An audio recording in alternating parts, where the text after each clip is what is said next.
आज कुरा गरौँ यी 5 नेपाली उपन्यास जुन तपाईहरुले पढ्न छुटाउनु भएको छ। त्यसैले भिडियोलाई चाहिँ सेभ गरिहाल्नुहोस्, पछि कुन कुन किताबहरू थिए भनेर बिर्सिन सकिन्छ। साथै तपाई नेपाली उपन्यास पढ्ने सोचिरहनु भएको छ भने पनि यी मध्ये कुनैबाट सुरु गर्न सक्नुहुनेछ। पहिलो छ सागर खड्काले लेख्नु भएको राईपाली भन्ज्याङ। यस उपन्यासले प्रेम, अलि अगाडिको लमजुङ, त्यहाँको प्रकृति, लाहुरे बन्नुपर्ने बाध्यता र अन्य सामाजिक कुराहरू प्रस्तुत गरेको छ।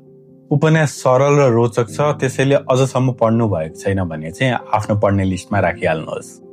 अर्को छ सुरेश प्राञ्जली लेख्नु भएको पानीघट्ट। पानीघट्ट गुरुङ समुदायमा प्रचलित रोधी संस्कृति र लाहुरे परम्परामा हुर्केकी एक बाहुनी केटी जुनमाया र गुरुङ केटो रणबहादुर बीचको एउटा रमाइलो प्रेम कथा हो। यस उपन्यासले लैङ्गिक र जातीय विभेदको कुरा पनि उठाएको छ।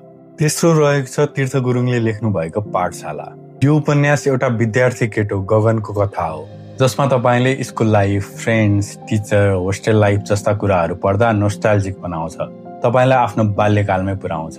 साथै यस उपन्यासले नेपालको एजुकेसन सिस्टमको पनि वास्तविकता देखाउन खोजेको छ। अर्को रहेको छ बोरा, अखण्ड भण्डारीको यो सामाजिक उपन्यास जुन सत्य घटनामा आधारित छ। यो उपन्यासमा एउटा आमाको कथा छ जसलाई बोरामा कोचेर खोला छेउ फालिएको हुन्छ।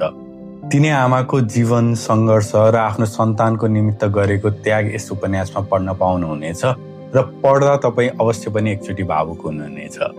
अब अन्तिम पुस्तक भन्न अगाडि अझसम्म पनि बुक रिभ्यू नेपाललाई फलो गर्नु भएको छैन भने गरिहाल्नुहोस्। अन्तिम रहेको छ टुवारा। मनोज थारू अज्ञातले लेख्नु भएको यस उपन्यासले गरिब समुदायको एक किसानको जीवन सङ्घर्षलाई चित्रण गर्छ। टुरो भएर मालिकको घरमा काम गर्दै हुर्किएको एक किसानको जीवन, सङ्घर्ष, गरिबी, शोषण र उसलाई पढ्न गएको अन्याय यस उपन्यासमा प्रस्तुत गरिएको छ। तपाईहरूले यी 5वटा उपन्यास मध्ये कुन कुन पढ्नु भएको थियो तल कमेन्ट गर्नुहोस् र यो भिडियो मन पर्यो भने लाइक, सेयर र यस्तै किताबहरूका कुराका लागि बुक रिभ्यू नेपाललाई फलो गर्न नबिर्सिनुहोस्।